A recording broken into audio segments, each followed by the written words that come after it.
What's up, YouTube? Today we are looking at a Witchdoctor Zero Mini-Coffin Unsprung Sap in Crazy Horse leather, and we have a little County Comp glow donut. So the unsprungness makes it kind of floppy, but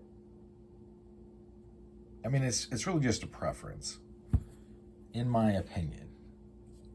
And granted, there's going to be some minor changes in how you're using this, how you're applying this force, but ultimately, I think it's personal preference. There are trade-offs. I mean, this is going to be a lot easier to carry, especially the bigger you get, because you won't notice that you're setting on a big piece of steel.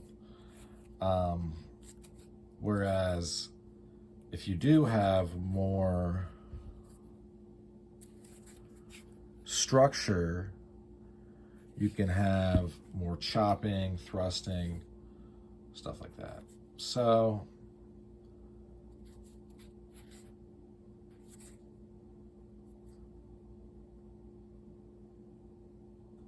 the choice is yours.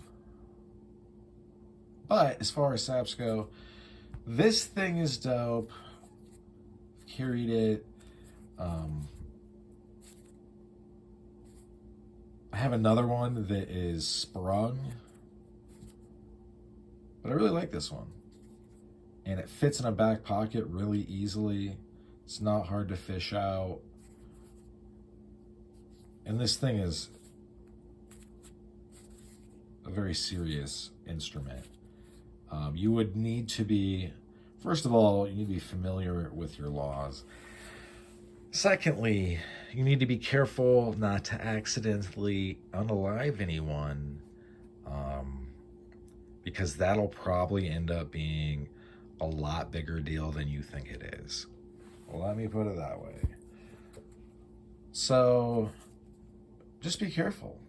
You might want to practice a little bit. Like this, you know, there's just going to be ways you're going to have to tweak how you're fighting, basically. Say you got somebody in a headlock. I wouldn't take this and crack them over the crown of the head, simply because you're going to create, in my estimation, you could very easily create a halo fracture. I don't even know if I'd hit them in the face. Simply, you could do I think they're little fort fractures, something like that, or Lamont fractures, where you're busting off the upper jaw. There's a couple of them, a few. Anyway, I would just take it and I would basically feed it to them. Or, you could hit clavicles. There's all kinds of stuff. But that's also why I know on more than one occasion on this channel, urged people to become familiar with the combative sides of martial arts, with sticks.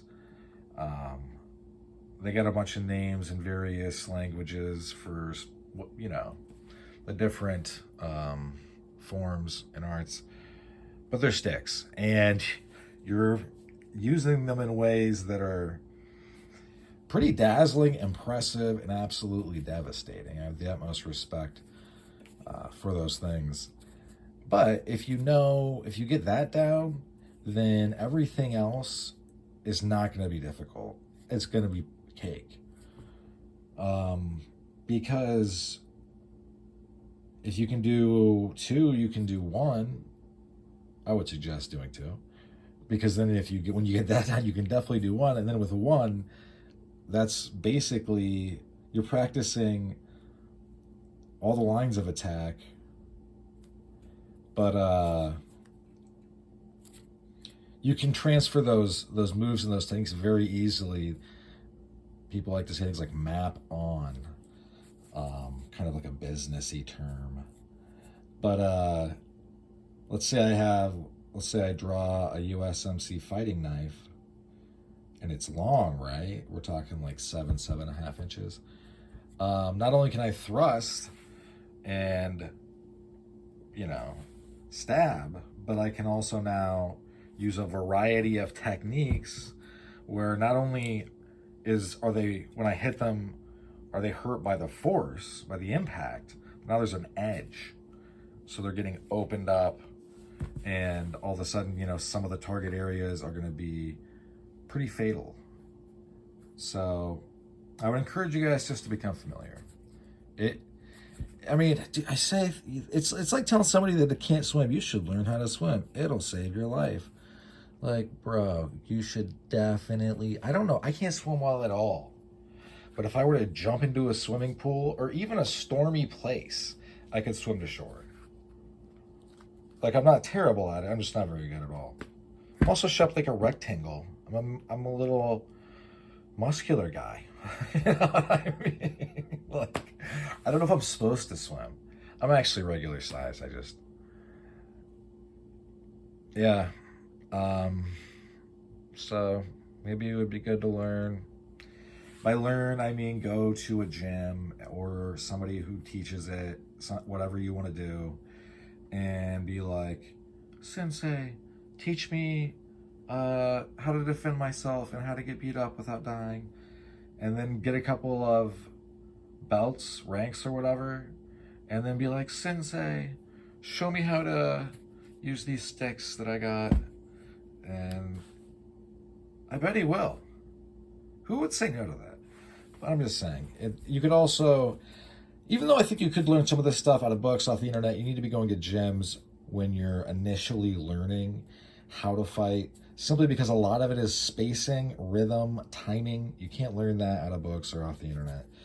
So you're going to be needing to go somewhere to bob and weave and hook and jab with live people.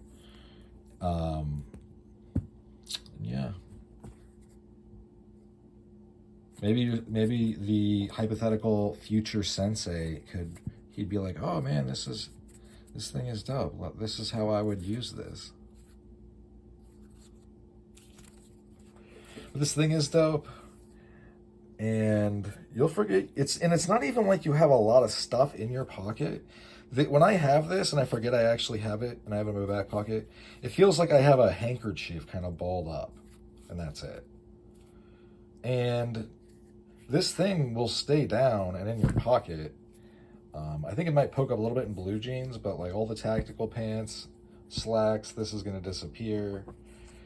And then if you want to, you can carry this hanging outside of your pocket, and all of a sudden you can grab it with your thumb. So yeah, these were very affordable. It was, I believe, $49. They're gone now. But he, being Witchdoctor Zero, as kind of in his post, is kind of, it sounds like every Friday there might be stuff on what he's calling the weekend special for however long. Keep your eyes open.